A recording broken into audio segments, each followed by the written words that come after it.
Hi there, guys.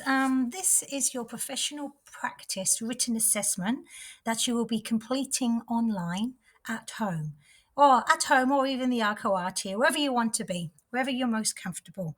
But because it's in the school holidays and we understand a lot of you, a high percentage of you have children, we want you to be able to do this at home. We as tutors are still available online, phone call, and email. Okay, quite a nice straightforward assessment, but you will have to do quite a bit of research and reading, and everything has to be at the perspective from a health care well-being setting. So it's just four simple questions. I want you to read in the resources that we have provided and more and extra if you want to do a bit more extra. I want you to describe in your own words, after you've done some reading, you put it in your own words, what person centered care is. Then also, what are the principles? What are the main values? What are the key points of person centered care? That will be in your description. And then also, with person centered care, give an example where you have seen person centered care as a healthcare assistant in the health and well-being setting.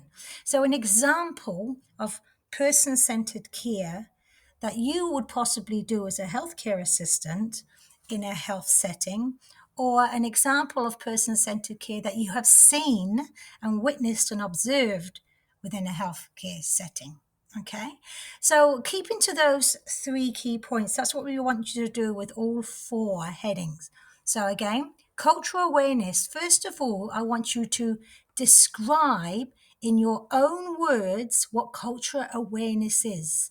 When you're describing what cultural awareness is, what are the key principles of cultural awareness? Okay, you'll find that there are certain words that stand out to you that help you describe what cultural awareness is. And then you, as a healthcare assistant, where have you had to do? Give me an example. Where have you seen culture awareness happen? Given an example, a short description of what you've had to do to provide that cultural awareness, or where you've seen cultural awareness. And of course, it has to be in a health and well-being setting, which is more than likely your workplace. Exactly the same for ethics. What is ethics in a healthcare setting? What are the key principles, the main things you pull out of ethics or ethical behavior in a health and well-being setting? Where have you had to, an example of where you've done an ethical behavior, or you've had to change to do something that is of an ethical behavior, or where you have seen good ethical behavior? Okay, give an example of each.